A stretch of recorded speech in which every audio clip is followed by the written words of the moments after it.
നമ്മളൊരു ക്യാരക്ടർ ചെയ്ത് ഇത്രയും വർഷം ഇതിന്റെ പുറകെ നടന്ന് നമുക്കൊരു കിട്ടുന്നൊരു ക്യാരക്ടർ ജനങ്ങളിലേക്ക് എത്തുക, അതൊക്കെ നമ്മൾ ചിലപ്പോൾ ഒരു പക്ഷേ ഹാർഡ് വർക്ക് ചെയ്താലും പോലെ അങ്ങനെ സംഭവിക്കണമെന്ന് നമുക്ക് പറയാൻ പറ്റില്ല. പക്ഷെ ഇതെല്ലാ ഫാക്ടേഴ്സും ഒത്തു വന്ന് അത് നല്ല രീതിയിൽ എത്തിന് ഒത്തിരി സന്തോഷം. ഞാൻ പിന്നെ കരിയറിന്റെ തുടക്കം മുതലേ ഹ്യൂമറായിരുന്നു. കുറേ എപ്പിസോഡുകൾ ചെയ്തു, 14 എപ്പിസോഡുകൾ തട്ടിമുട്ടികൾ ചെയ്തു. അത്രയും വലിയ ലെജൻസിൻ്റെ കൂടെ വർക്ക് ചെയ്യാൻ പറ്റി.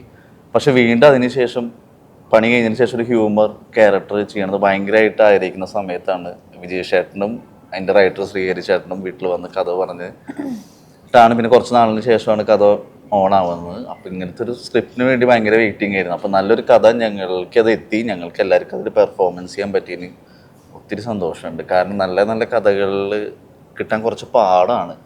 നല്ലൊരു കഥ ഉണ്ടാകുന്നതാണ് ഏറ്റവും വലിയൊരു സിനിമയുടെ ഫസ്റ്റുള്ള കാര്യം. പക്ഷെ നല്ല കഥയിൽ നമുക്ക് എല്ലാവർക്കും പെർഫോമൻസുള്ള ക്യാരക്ടേഴ്സ് കിട്ടി. അപ്പോൾ വീണ്ടും ഇറങ്ങാൻ പോകുന്നൊരു ഹ്യൂമർ സബ്ജക്റ്റ് ആയതുകൊണ്ട് ഒരുപാട് സന്തോഷമുണ്ട്. അപ്പം ഇനി വെറുപ്പിൽ നിന്ന് വീണ്ടും കുറച്ച് സ്നേഹത്തിലേക്ക് വരുമെന്ന് വിശ്വസിക്കുന്നു.